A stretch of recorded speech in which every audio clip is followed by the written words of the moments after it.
Good evening, welcome to స్వతంత్ర. నేను మురళి. ముందుగా హెడ్లైన్స్ చూద్దాం. వైసీపీ అభ్యర్థుల ఎంపికపై హైకమాండ్ ఫోకస్. నియోజకవర్గాల ఎమ్మెల్యేలతో మాట్లాడుతున్న సీఎం.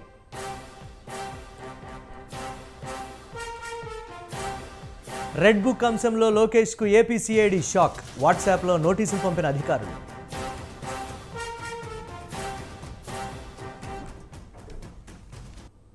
కేంద్రం సాయం లేనిదే రాష్ట్రం అభివృద్ధి చెందుతుందా? జగన్ను నిలదీసిన పురంధేశ్వరి.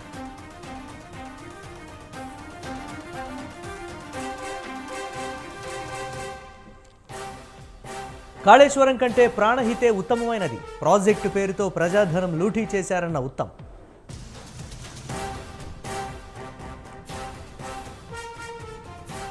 సెన్సెక్స్ 170, నిఫ్టీ 43 పాయింట్లు నష్టాల్లో ముగిసిన స్టాక్ మార్కెట్లు.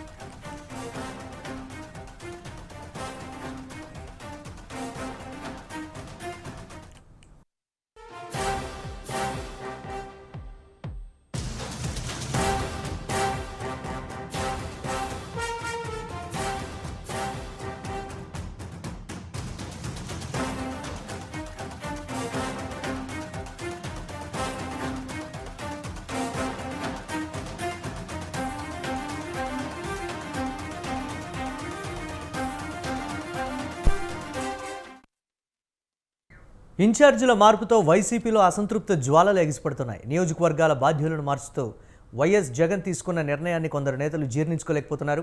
చింతలపూడి ఎమ్మెల్యే ఎలీజా, అతని అనుచరగణం తాడేపల్లి చేరుకొని మంత్రాలు జరుపుతున్నారు. రీజనల్ కోఆర్డినేటర్ మిథున్ రెడ్డితో ఎలీజా సమావేశమయ్యారు. చింతలపూడి టికెట్ ఇవ్వకపోవడంపై ఎలీజా అసంతృప్తిని వ్యక్తం చేశారు.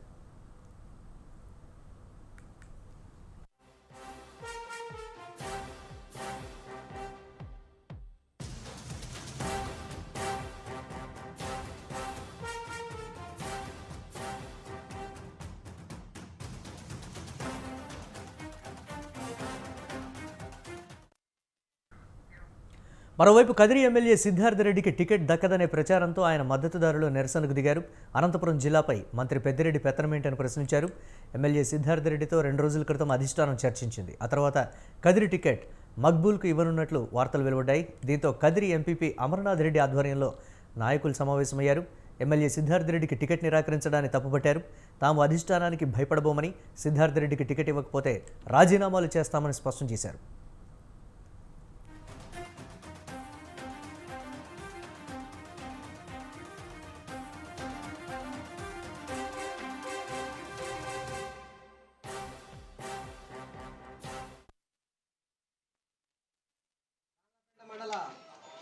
ఎంపీడీఓ ఆఫీస్ నందు అత్యవసర సమావేశానికి హాజరైనటువంటి గౌరవ జెడ్పీటీసీ గారు, జెడ్పీ కోఆప్షన్ గారు మరియు మండల ఎంపీటీసీలు అందరూ కూడా, మరియు సర్పంచ్లు, మార్కెట్ యార్డ్ డైరెక్టర్లు, మార్కెట్ యార్డ్ చైర్మన్, ఫీల్డ్ అసిస్టెంట్లు, వార్డ్ మెంబర్లు అందరూ కూడా ఈ సమావేశానికి మూక్కుమ్మడిగా అందరూ అత్యవసర సమావేశం ఏర్పాటు చేయడం.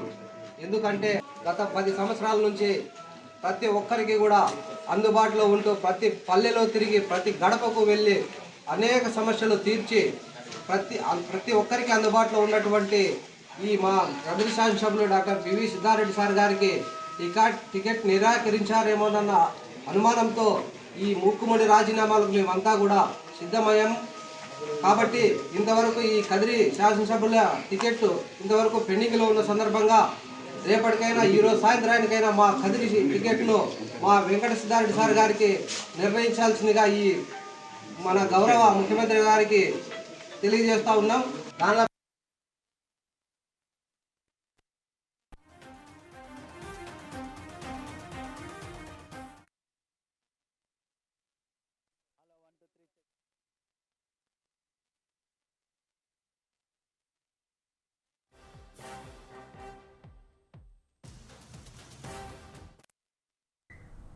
ఇన్ఛార్జీలు మారుస్తూ వైఎస్ఆర్ కాంగ్రెస్ పార్టీ తీసుకున్నటువంటి నిర్ణయంతో అభ్యర్థుల్లో కావచ్చు, లేకపోతే సిట్టింగ్ ఎమ్మెల్యేలు కావచ్చు చోటు చేసుకున్నటువంటి పరిణామాలు, ఆయా నియోజకవర్గాల్లో వెలువడుతున్నటువంటి అసంతృప్తుల గురించి మరిన్ని అప్డేట్స్ మా కరెస్పాండెంట్ రమేష్ లైవ్ ద్వారా మరిన్ని అప్డేట్స్ అందిస్తారు. ఓటీ రమేష్. మురళి, కొద్దిసేపటి క్రితమే భీమవరం పర్యటన ముగించుకొని సీఎం జగన్మోహన్ రెడ్డి తాడేపల్లిలోని క్యాంపు కార్యాలయానికి చేరుకున్నారు. మరి కాసేపట్లో ఆయనతో పార్టీకి సంబంధించిన ముఖ్య నేతలు కూడా సమావేశం కానున్నారు. ప్రధానంగా ప్రభుత్వ సలహాదారు సజ్జల రామకృష్ణారెడ్డితో పాటు గోదావరి జిల్లాలకు సంబంధించి పార్టీ రీజనల్ కోఆర్డినేటర్గా ఉన్న మిథున్ రెడ్డి కూడా సమావేశం కానున్నారు. ఈ సమావేశం తర్వాత అనంతపురం జిల్లా అదేవిధంగా ఉమ్మడి తూర్పుగోదావరి జిల్లాలకు సంబంధించిన అభ్యర్థులను ప్రకటించే అవకాశం ఉన్నట్టు తెలుస్తోంది. మొత్తంగా తూర్పుగోదావరి జిల్లాకు సంబంధించి 6 నియోజకవర్గాల్లో మార్పులు చేర్పులు చేయటం జరిగింది. మొత్తం 19 అసెంబ్లీ స్థానాలు ఉన్నటువంటి తూర్పుగోదావరి జిల్లాకు సంబంధించి 6 చోట్ల అభ్యర్థులను మార్చడం జరిగింది. ప్రధానంగా పిఠాపురం, అదేవిధంగా పత్తిపాడు, జగ్గంపేట, పి గన్నవరం ఈ 4 నియోజకవర్గాల్లో సిట్టింగ్ ఎమ్మెల్యేల స్థానంలో కొత్త వారికి అవకాశం ఇస్తూ ఉన్నారు. అదేవిధంగా రాజమండ్రి సిటీ నుంచి ఎంపీ మార్గాని భరత్కు ఎమ్మెల్యేగా పోటీ చేసే అవకాశం ఇవ్వడం జరిగింది. అదేవిధంగా రాజమండ్రి రూరల్కు సంబంధించి మంత్రి వేణుని రాజమండ్రి రూరల్కు పంపించే అవకాశం ఉన్నట్టు కూడా తెలుస్తుంది. అయితే దీనికి సంబంధించి అధికారిక ప్రకటన మరి కాసేపట్లో వచ్చే అవకాశం ఉంది. మరోవైపు అనంతపురం జిల్లాకి సంబంధించి కూడా 5 నియోజకవర్గాల్లో మార్పులు చేర్పులు చేయాలని వైసీపీ అధిష్టానం ఇప్పటికే నిర్ణయం తీసుకోవడం జరిగింది. కళ్యాణదుర్గం నుంచి ప్రాతినిధ్యం వహిస్తున్న మంత్రి ఉషా శ్రీచరణ్ను పెనుగొండ నియోజకవర్గానికి పంపిస్తున్నారు. అదేవిధంగా పెనుగొండ నియోజకవర్గం నుంచి సిట్టింగ్ ఎమ్మెల్యేగా ఉన్న శంకర్ నారాయణను అనంతపురం ఎంపీగా పంపించే అవకాశం ఉంది. ప్రస్తుతం అనంతపురం ఎంపీగా ఉన్నటువంటి తలారి రంగయ్యను కళ్యాణదుర్గం పంపించే ఆలోచన కూడా సీఎం జగన్మోహన్ రెడ్డి చేస్తూ ఉన్నారు. ఇక కదిరి ఎమ్మెల్యే సిద్ధారెడ్డికి వచ్చే ఎన్నికల్లో టికెట్ లేదని తెలుస్తుంది. అదేవిధంగా సింగనమల ఎమ్మెల్యే కూడా వచ్చే ఎన్నికల్లో టికెట్ లేదని తెలుస్తుంది. వీరి స్థానంలో కొత్త వారికి అవకాశం ఇవ్వనున్నారు. ప్రధానంగా కదిరి నియోజకవర్గానికి సంబంధించి మైనారిటీకి టికెట్ కేటాయించే అవకాశం ఉన్నట్టు కూడా పార్టీ వర్గాలు చెప్తూ ఉన్నాయి. ఈ 2 జిల్లాలకు సంబంధించి దాదాపుగా 11 మంది అభ్యర్థుల మార్పులు చేర్పులకు సంబంధించిన తుది జాబితా ఈరోజు ఇచ్చేందుకు ఇటు సీఎం జగన్మోహన్ రెడ్డి కసరత్తు చేస్తూ ఉన్నారు. మరోవైపు ఇప్పటికే కొద్దిమంది ఎమ్మెల్యేలు కూడా సీఎం క్యాంప్ కార్యాలయానికి చేరుకున్నారు. ప్రధానంగా ప్రకాశం జిల్లాకు సంబంధించి మాజీ మంత్రి బాలినేని శ్రీనివాసరెడ్డి సీఎంఓకి రావడం జరిగింది. నిన్న ఆయన సీఎం జగన్తో సమావేశమయ్యారు. వచ్చే ఎన్నికల్లో ఒంగోలు నుంచే తాను పోటీ చేస్తానని సీఎం జగన్మోహన్ రెడ్డికి స్పష్టంగా చెప్పినటువంటి పరిస్థితి కూడా ఉంది. ఈ నేపథ్యంలో ఈరోజు ప్రకాశం జిల్లాకు సంబంధించి అదేవిధంగా జిల్లాలో ఉన్నటువంటి రాజకీయ పరిణామాలకు సంబంధించి కూడా సీఎం జగన్తో బాలినేని చర్చిస్తారు. గిద్దలూరు నియోజకవర్గానికి సంబంధించి అభ్యర్థిని కూడా ఈరోజు ఖరారు చేసే అవకాశం ఉంది. ఇక అనంతపురం జిల్లాకు సంబంధించి ఎంపీ గోరంట్ల మాధవ్కి వచ్చే ఎన్నికల్లో టికెట్ లేదని ఒకవైపు ప్రచారం జరుగుతున్నటువంటి నేపథ్యంలో గోరంట్ల మాధవ్ కూడా సీఎం క్యాంపు కార్యాలయానికి వచ్చారు. సీఎంతో ఆయన మరి కాసేపట్లో భేటీ అయ్యే అవకాశం ఉన్నట్టు తెలుస్తూ ఉంది. ఇక ఎమ్మిగనూరు నియోజకవర్గం కర్నూలు జిల్లాకు సంబంధించి ఎమ్మిగనూరు నియోజకవర్గానికి సంబంధించిన సిట్టింగ్ ఎమ్మెల్యే చెన్నకేశ్వరరెడ్డి కూడా క్యాంపు కార్యాలయానికి వచ్చారు. వచ్చే ఎన్నికల్లో ఎమ్మిగనూరు నియోజకవర్గం నుంచి టికెట్ ఎవరికి ఇవ్వాలనే అంశంపైన ఒకవైపు పార్టీలో చర్చ జరుగుతుంది. చెన్నకేశ్వరరెడ్డికి ఏజ్ ఎక్కువగా ఉన్నటువంటి నేపథ్యంలో ఆయన కుమారుడు లేదంటే వేరే మరొకరికి అవకాశం కల్పించే విషయంపైన కూడా సీఎం దృష్టి పెట్టినట్టు తెలుస్తోంది. మొత్తంగా గత కొన్ని రోజుల నుంచి కూడా ఎమ్మెల్యే అభ్యర్థుల మార్పులు చేర్పులకు సంబంధించి సీఎం జగన్మోహన్ రెడ్డి సుదీర్ఘంగా కసరత్తు చేస్తూ ఉన్నారు. వచ్చే ఎన్నికల్లో ఎవరికైతే గెలవడానికి అవకాశం ఉంటుందో వారిని బరిలోకి దింపే ప్రయత్నం కూడా సీఎం జగన్మోహన్ రెడ్డి చేస్తూ ఉన్నారు. ఇక ఎమ్మెల్యేల మార్పులు చేర్పులు సందర్భంగా అక్కడక్కడ కొంత అసంతృప్తి కూడా పార్టీ వర్గాల్లో వ్యక్తమవుతుంది. టికెట్ రాని ఎమ్మెల్యేలు పార్టీ అధిష్టానం పైన కొంత అసంతృప్తి వ్యక్తం చేస్తూ ఉన్నారు. అదే సందర్భంలో తమ నాయకుడికి టికెట్ ఇవ్వడం లేదంటూ కొంతమంది క్యాడర్ కూడా ఆందోళన చేస్తున్న పరిస్థితి కూడా ఉంది. అదే సందర్భంలో కొంతమంది సిట్టింగ్ ఎమ్మెల్యేలను కూడా మార్చాలని నియోజకవర్గాలకు సంబంధించిన నేతలు హైకమాండ్ పైన ఒత్తిడి తీసుకొచ్చే ప్రయత్నం అయితే చేస్తూ ఉన్నారు. ఈ పరిణామాలన్నింటినీ సీఎం జగన్మోహన్ రెడ్డి కూడా ఎప్పటికప్పుడు క్షుణ్ణంగా పరిశీలిస్తూ ఉన్నారు. ఎప్పటికప్పుడు సమాచారాన్ని తెప్పించుకునే ప్రయత్నం కూడా చేస్తూ ఉన్నారు. ఇక సీఎం జగన్మోహన్ రెడ్డి మొత్తం అన్ని అంశాలను పరిగణలోకి తీసుకున్న తర్వాత అభ్యర్థుల తుది జాబితాను ప్రకటించే అవకాశం ఉంది. ముందైతే ఇప్పటికే 11 నియోజకవర్గాలకు సంబంధించి మార్పులు చేర్పులు చేశారు. మరో 11 నియోజకవర్గాల మార్పులు చేర్పులకు సంబంధించి ఈరోజు జాబితా ఇచ్చేందుకు కూడా సిద్ధమవుతున్నారు. మిగిలిన నియోజకవర్గాల్లో త్వరలో ఈ మార్పులు చేర్పులకు సంబంధించిన జాబితాను కూడా ప్రకటించే అవకాశం ఉంది. మురళి, ఉత్తరాంధ్రకు సంబంధించి కూడా ఒకంత అసంతృప్తి వ్యక్తమవుతున్నట్లుగా కూడా తెలుస్తోంది రమేష్. అక్కడికి సంబంధించి సమాచారం ఏంటి?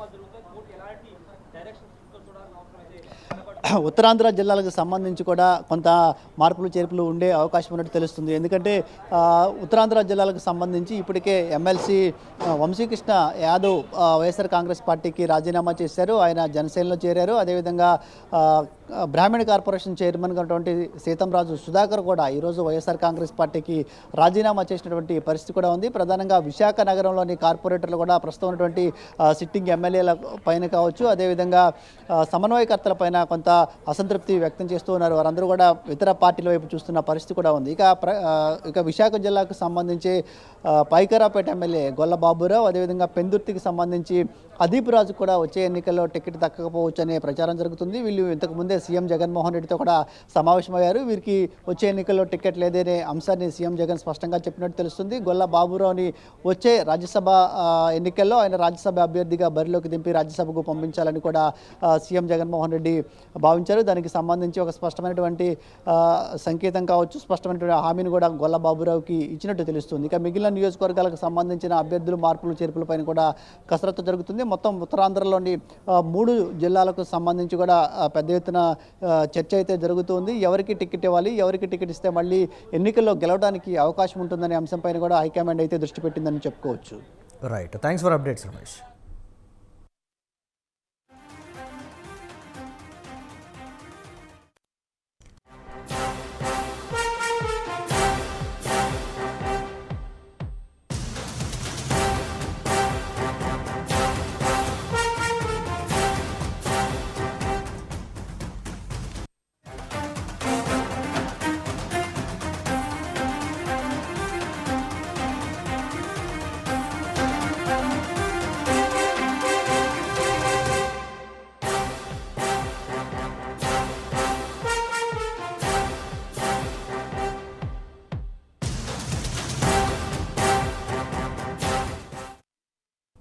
కాకినాడలో డివిజన్ల వారీగా కార్యకర్తలతో జనసేన అధినేత పవన్ కళ్యాణ్ సమీక్ష నిర్వహిస్తున్నారు. ఒక్కో డివిజన్లోని 20 మందితో మాట్లాడుతున్నారు. క్షేత్రస్థాయిలో ఉన్న పరిస్థితులు అడిగి తెలుసుకుంటున్నారు. ద్వారంపూడిని ఓడిస్తానని గతంలో బహిరంగ సభలో ప్రకటించారు పవన్. అయితే పవన్ను ఓడించేందుకు ఎంత దూరమైనా వెళ్తానని ద్వారంపూడి సవాల్ విసిరారు. ఈ క్రమంలో పవన్ కాకినాడ నేతలతో సమీక్ష చేస్తున్నారు. దీనిపై మరిన్ని అప్డేట్స్ మా కరెస్పాండెంట్ నవీన్ రాజ్ అందిస్తారు. నవీన్, మురళి, ఏదైతే కాకినాడలో అయితే కనుక జనసేన అధినేత పవన్ కళ్యాణ్ అయితే ఎన్నికల వ్యూహానికి అయితే ఆయన పదును పెట్టినట్టుగానే కనబడుతుంది. ఎందుకంటే గతంలో టీడీపీ అధికార పార్టీకి చెందిన కాకినాడ ఎమ్మెల్యే ద్వారంపూడి చంద్రశేఖర్ రెడ్డి ఇచ్చిన సవాళ్ళను అయితే జనసేన అధినేత పవన్ కళ్యాణ్ స్వీకరించినట్లుగానే కనిపిస్తుంది. ఎందుకంటే కాకినాడ నుంచి పోటీ చేయి అని చెప్పేసి ద్వారంపూడి చంద్రశేఖర్ రెడ్డి ఇచ్చిన సవాళ్ళను అయితే జనసేన అధినేత పవన్ కళ్యాణ్ స్వీకరించినట్లుగా ఆయన అయితే కనుక పవర్ కదుపుతున్నారు. ఎందుకంటే కాకినాడ సిటీ మీద అయితే ఆయన కాన్సన్ట్రేట్ చేస్తూ డివిజన్ల వారీగా అన్ని డివిజన్ల వారీగా 20-25 మంది కార్యకర్తలను అయితే పిలిపించుకుని వాళ్ళతో అయితే మాట్లాడుతున్న పరిస్థితి ఉంది. అంటే ముఖ్యంగా చూస్తే కనుక ఇది కాకినాడ సిటీ నుంచి జనసేన అధినేత పవన్ కళ్యాణ్ పోటీ చేస్తారనే ప్రచారం నేపథ్యంలో ఆయన వేస్తున్న అడుగులు కూడా దానికి బలం చేకూరుస్తున్న పరిస్థితి ఉంది. ఎందుకంటే కాకినాడ సిటీ అలాగే కాకినాడ రూరల్, పిఠాపురం 3 నియోజకవర్గాల నుంచి జనసేన అభ్యర్థులు పోటీలో ఉంటారని అయితే గతం నుంచి చెప్తున్నట్టు కాకినాడ సిటీ లేనప్పటికీ కాకినాడ రూరల్, పిఠాపురం నుంచి పోటీ చేస్తారని చెప్పి తాజాగా పవన్ కళ్యాణ్ వేస్తున్న అడుగులు నేపథ్యంలో కాకినాడ సిటీ నుంచి కూడా జనసేన నుంచి పోటీ ఉంటుంది, పవన్ కళ్యాణ్ పోటీ చేస్తారనే ప్రచారం అయితే జరుగుతుంది. ఈ నేపథ్యంలోనే ఆయన వేస్తున్న అడుగులు కానీ చేస్తున్న కసరత్తులు కానీ దానికైతే బలం చేకూరుస్తున్న పరిస్థితి. అలాగే చూస్తే కనుక కాకినాడ జిల్లా మీద అయితే పూర్తిగా ఆయన పట్టు సాధించడం కోసం అన్ని ఇన్ఛార్జీలతోనూ ఇప్పటికే మాట్లాడడం జరిగింది. మరోవైపు జగన్ ఈ భీమవరం సభలో పవన్ కళ్యాణ్ మీద చేసిన వ్యాఖ్యలకి నిరసనగా ఈ రోజు అయితే కనుక జనసేన నియోజకవర్గ ఇన్ఛార్జీలు అయితే కనుక ఈ రోజు ప్రెస్ మీట్ పెట్టి జగన్ వ్యాఖ్యలను అయితే ఖండిస్తున్న పరిస్థితి ఉంది. అంటే పవన్ కళ్యాణ్ ని దూషిస్తూ వ్యక్తిగతంగా విమర్శలు చేయడం సరైనది కాదు. రాష్ట్రంలో ఏ విధమైన అభివృద్ధి లేదా అభివృద్ధిని పక్కన పెట్టి పవన్ కళ్యాణ్ ని వ్యక్తిగతంగా అటు పెళ్లిళ్ళ మీద అతన్ని వ్యక్తిగతంగా విమర్శించడం అయితే సరైనది కాదు. దీన్ని మేము తిప్పుకొడతాం. ఎందుకంటే పవన్ కళ్యాణ్ చూస్తున్న ఆయనకు వస్తున్న ఆ ప్రజాదరణని తట్టుకోలేక జగన్ విమర్శలు చేస్తున్నారు. త్వరలోనే ప్రజలు జగన్ కి బుద్ధి చెప్తారనే యాంగిల్లో ఈ జనసేన ఇన్ఛార్జీలు అయితే కనుక ఈ రోజు ప్రెస్ మీట్ పెట్టారు. వాస్తవంగా మొత్తంగా చూస్తే కనుక కాకినాడ జిల్లాలో అలాగే కాకినాడ సిటీలో పవన్ కళ్యాణ్ చేస్తున్న ఈ కసరత్తులు అటు రాజకీయ పార్టీల్లో గుబులైతే రేపుస్తున్న పరిస్థితి ఉంది. మురళి, ఇది కాకినాడకు సంబంధించి జనసేన కీలక నేతలు ఏం చెప్తున్నారు దీనికి సంబంధించి? జనసేనకు సంబంధించిన అంటే ఇక్కడ తోట సుధీర్ కావచ్చు, అలాగే మొత్తం శశిధర్ కావచ్చు, ఇక్కడ పంతో నానాజీ ముగ్గురు కూడా ఈ కాకినాడ సిటీ రూరల్ సంబంధించిన ఇన్ఛార్జీలుగా ఉన్నారు. ఏంటంటే ఆ జనసేన ఎట్టి పరిస్థితుల్లోనే కాకినాడ రూరల్ కాకినాడ సిటీ నుంచి కూడా పోటీ చేసే అవకాశాలు ఉన్నాయి. ఈ నేపథ్యంలో ఆయన అయితే కనుక ముందుకు పావులు కదుపుతున్నారు, మా అందరితోటి మాట్లాడుతున్నారు. ఎట్టి పరిస్థితుల్లోనూ గతంలో చేసిన విమర్శలను తిప్పుకొట్టే విధంగా మా పార్టీ అయితే ఉంటుంది. అటు టీడీపీతో కలిసి మేము ముందుకెళ్తూ ఇటు అధికార పార్టీకి మేము చెప్పులు చూపిస్తామనే యాంగిల్లో అయితే కనుక వాళ్ళు మాట్లాడుతున్న పరిస్థితి ఉంది. మరి right, thanks for updates Naveen.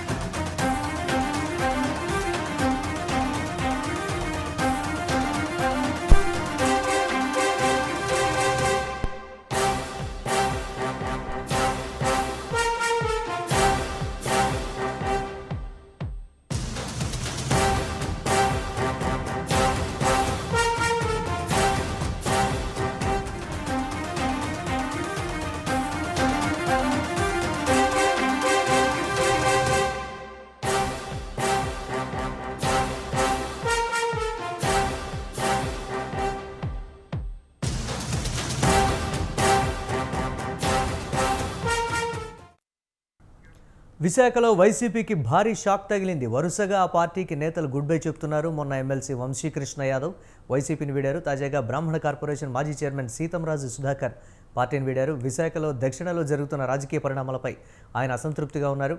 దీంతో వైసీపీకి రాజీనామా చేస్తూ సీఎం జగన్కు లేఖ రాశారు.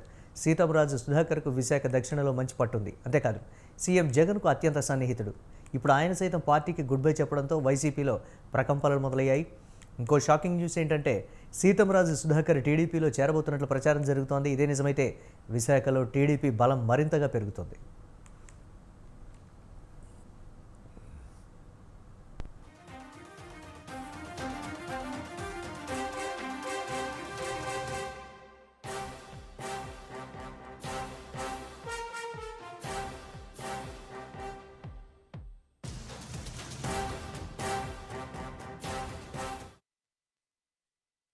విశాఖ వైసీపీలో ప్రకంపనలు చెలరేగుతున్నాయి. దీనిపై మరిన్ని అప్డేట్స్ మా కరెస్పాండెంట్ ప్రదీప్ అందిస్తారు. ప్రదీప్, విశాఖలో ఉన్నటువంటి వైసీపీ కీలక నేతలు ఏం చెప్తున్నారు రాజకీయ పరిణామాలకు సంబంధించి? విశాఖలో YCP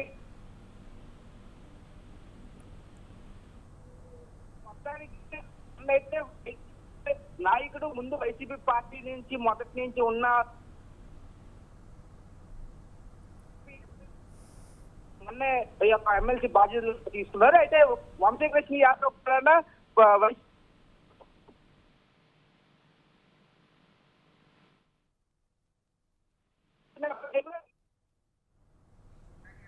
right, thanks for updates Pradeep.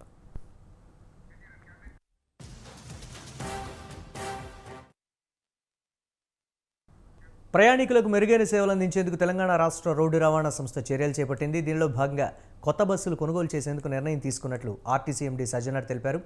400 కోట్లతో అధునాతనమైన 1050 కొత్త డీజిల్ బస్సులను కొనుగోలు చేయాలని నిర్ణయించినట్లు చెప్పారు.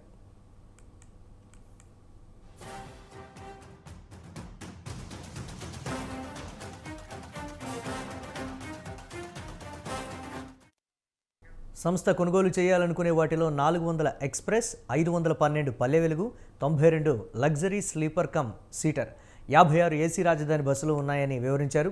వీటికి తోడు హైదరాబాద్ నగరంలో 540, తెలంగాణలోని ఇతర ప్రాంతాల్లో 500 ఎలక్ట్రిక్ బస్సులను అందుబాటులోకి తీసుకొచ్చేందుకు ఏర్పాట్లు చేస్తున్నట్లు చెప్పారు. విడతల వారీగా 2024 మార్చి నాటికి ప్రయాణికులకు అందుబాటులోకి తీసుకొచ్చేలా ప్రణాళిక రూపొందించినట్లు సజ్జనార్ వెల్లడించారు. మహిళలకు ఉచిత బస్సు ప్రయాణ సౌకర్యం స్కీమ్లో భాగంగా రద్దీ పెరగడంతో కొత్త బస్సులను వినియోగించుకోనున్నట్లు పేర్కొన్నారు.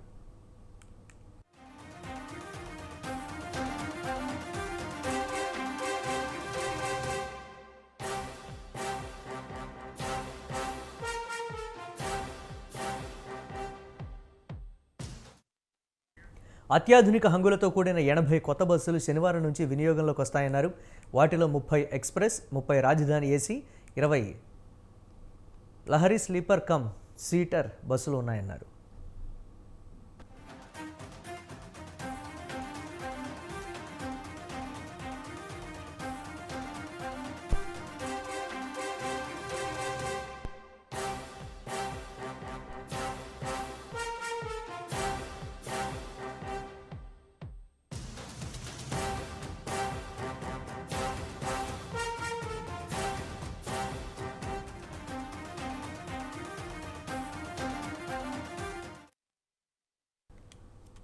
మేడిగడ్డ కుంగడం బాధాకరమని మంత్రి ఉత్తమ్ కుమార్ అన్నారు. కాళేశ్వరం ప్రారంభించినప్పటి నుంచి అనుమానాలున్నాయన్నారు. మేడిగడ్డ కుంగినప్పటి నుంచి ఇప్పటి వరకు కేసీఆర్ స్పందించలేదని తెలిపారు. దీనిపై న్యాయ విచారణ జరుపుతామని శాసనసభలోనే ప్రకటించామన్నారు. ప్రాజెక్టు వ్యయాన్ని 80,000 కోట్ల నుంచి 1,50,000 కోట్లకు పెంచారని మంత్రి తెలిపారు.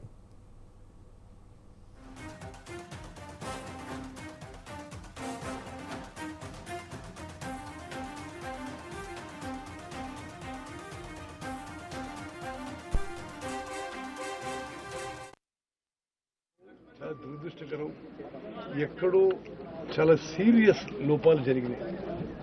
డిజైన్లో కానీ, నిర్మాణంలో కానీ, ఆపరేషన్ మెయింటెనెన్స్ కానీ సీరియస్ లోపాలు జరిగి మూడు బ్యారేజెస్కి ఇప్పుడు ప్రమాదంలో ఉన్నాయి. ఇది గత ప్రభుత్వ నిర్వాహకం ఒక్కసారి ఆలోచన చేయండి. ఇప్పటివరకు కాళేశ్వరం ప్రాజెక్టుపై ఖర్చు పెట్టిన సొమ్ము 93,500 కోట్ల రూపాయలు. మన అందరి జీవితాలు బ్యాంకులలో తాకట్టు పెట్టి హై కాస్ట్ లోన్స్ తీసుకొచ్చి మరి ఇటువంటి ప్రాజెక్టులు నిర్మించిన వాళ్లపై ప్రజలు కూడా మరి వాళ్ళు ఏ విధంగా పనిచేశారో ఇది వాళ్ళ పనితీరుకు నిదర్శనం అని చెప్పి నేను మనవి చేస్తాను. వేడిగడ్డ బ్యారేజ్ మీద ఓహో ఎంత మొత్తుకున్నారు. అసలు అంతర్జాతీయంగా ఎవరొచ్చినా తీసుకొచ్చి చూపెట్టి ప్రపంచంలో ఇంత అద్భుతమైన ప్రాజెక్టులు ఏం చెప్పారు. ఇది వాళ్ళు చేస్తున్న పని. ఇది నిస్సందేహం. బీఆర్ఎస్ ఎమ్మెల్యే కడియం శ్రీహరి మాట్లాడుతున్నారు. లైవ్ ద్వారా చూద్దాం. ఆ ప్రభుత్వం సాధించిన విజయం కాదా అని నేను అడుగుతున్నా. ఇప్పటికైనా కాంగ్రెస్ పార్టీ అవాస్తవాలను ప్రచారంలో పెట్టి తప్పించుకునే ప్రయత్నం చేయకుండా గత ప్రభుత్వం పైన బురద జల్లి కాలయాపన చేసి ఇచ్చిన హామీలను నిలబెట్టుకునే విషయంలో వెనుకడుగు వేయకుండా జ్యుడిషియల్ ఎంక్వైరీలు చేస్తూనే మీరు చేయవలసుకున్న జ్యుడిషియల్ ఎంక్వైరీలు చేస్తూనే మీరు ఎన్నికల సందర్భంలో అభయహస్తం పేరిట మేనిఫెస్టోలో పొందుపరిచిన హామీలను అమలు చేయాలని చెప్పి మేము డిమాండ్ చేస్తున్నాం. అది చేయకుండా మీరు ప్రతిదానికి డేట్ ఇచ్చారు. ప్రస్తుతం ఉన్న ముఖ్యమంత్రి రేవంత్ రెడ్డి గారు ఒక మాట, నేను స్వయంగా ఆయన ప్రెస్ మీట్ చూశాను. డిసెంబర్ 9, 2023 మా ప్రభుత్వం వస్తున్నది. డిసెంబర్ 9, 2023 మొట్టమొదటి సంతకము రైతుల రుణమాఫీ 2 లక్షల రూపాయల పంట రుణాలను మాఫీ చేసే ఫైల్ మీద సంతకం పెడతా అన్నాడు. ఏమైంది అని నేను అడుగుతున్నా. ఈ రకంగా చాలా హామీలు ఇచ్చారు. దయచేసి వాటి గురించి ఆలోచించండి. రైతులు పంట రుణాల మాఫీ గురించి చూస్తున్నారు. రైతులు రైతు బంధు ఇంకా రావడం లేదని చూస్తున్నారు. మహిళలు ఇంకా మాకు మహాలక్ష్మి పథకంలో ప్రకటించిన విధంగా 2,500 రూపాయల ఆర్థిక సాయం అందలేదని చూస్తున్నారు. అందరూ అన్నిటికంటే విచారకరమైన విషయం ఏంటంటే, విడ్డూరమైన విషయం ఏంటంటే, ప్రియాంక గాంధీ గారు హైదరాబాద్కు వచ్చి యూత్ డిక్లరేషన్ సభలో నిరుద్యోగ యువతకు నెలకు 4,000 రూపాయల భృతి ఇస్తామని ప్రకటించారు. వాళ్ళ మేనిఫెస్టోలో కూడా అభయహస్తం మేనిఫెస్టోలో యువ వికాసం కింద నిరుద్యోగులకు 4,000 రూపాయల భృతి ఇస్తామని చెప్పారు. కానీ మొన్న తెలంగాణ శాసనసభలో రాష్ట్ర ఆర్థిక శాఖ మంత్రులు బట్టి విక్రమార్క గారు మేము నిరుద్యోగ భృతి ఇస్తామని ఎక్కడ చెప్పలేదనే మాట మాట్లాడారు. ఆ రకంగా మాట మార్చి తప్పించుకునే ప్రయత్నం చేస్తున్నారు. కాలయాపన చేసి హామీలను ప్రజలు మర్చిపోయే విధంగా చేస్తున్నారు. కానీ ఇప్పటికైనా కాంగ్రెస్ పార్టీ ఒకంత రాష్ట్ర వనరుల పైన దృష్టి పెట్టి, వనరుల సమీకరణ పైన దృష్టి పెట్టి ఇచ్చిన హామీలను ఒక్కొక్కటే నెరవేర్చే ప్రయత్నం చేయాలి. 100 రోజులు కాదు, 6 మాసాల సమయం తీసుకోండి. మీరు 6 మాసాల లోపైన 412 హామీలను మీరు అమలు చేయాలని చెప్పి భారత రాష్ట్ర సమితి కోరుతున్నది, డిమాండ్ చేస్తున్నది. అలా కాకుండా అనునిత్యము గత ప్రభుత్వం పైన నిందలు వేస్తాం, గత ప్రభుత్వం పైన ఆరోపణలు చేస్తాం, గత ప్రభుత్వం అవినీతి చేసిందని చెప్తాం. అసలు అవినీతికి పేటెంటే కాంగ్రెస్ కదా. దేశంలో అవినీతిని పెంచి పోషించిన పార్టీ కాంగ్రెస్ పార్టీ కదా. అనేక కుంభకోణాలకు మీరే కదా మార్గదర్శకులు. అందుకనే కదా ఇది కాంగ్రెస్ కాదు స్కాంగ్రెస్ అన్నది. కాబట్టి స్కాములు మీకు అలవాటు, మాకు అలవాటు లేదు. మీరు వేసే ప్రతి ఎంక్వైరీని మేము ఎదుర్కొంటాం, ప్రజలకు ఎప్పుడు అందుబాటులో ఉంటాం. మీరు ఇచ్చిన హామీలను నిలబెట్టేంత, మీరు అమలు చేసేంత వరకు మేము వెంటబడుతూనే ఉంటాం, ప్రజల పక్షాన పోరాటాలు చేస్తూనే ఉంటామని చెప్పి తెలియజేసుకుంటూ సెలవు తీసుకుంటున్నాం. రాష్ట్ర ప్రభుత్వాన్ని ఏప్రిల్ 2022 ఇరిగేషన్ అధికారులు అలర్ట్ చేశారు. రాష్ట్ర ప్రభుత్వం నిర్లక్ష్యంగా వివరించింది, అందుకే మేడిగడ్డకి పరిస్థితి అని కూడా మంత్రులు అన్నారు. నేనేమంటా, ఎంక్వైరీని నేను ప్రీఎంప్ట్ చేయదలుచుకోలేదు. నాకు కొన్ని ఆలోచనలు ఉండొచ్చు. ఇవి ఇప్పటి వరకు అప్డేట్స్. కీప్ వాచింగ్ స్వతంత్ర.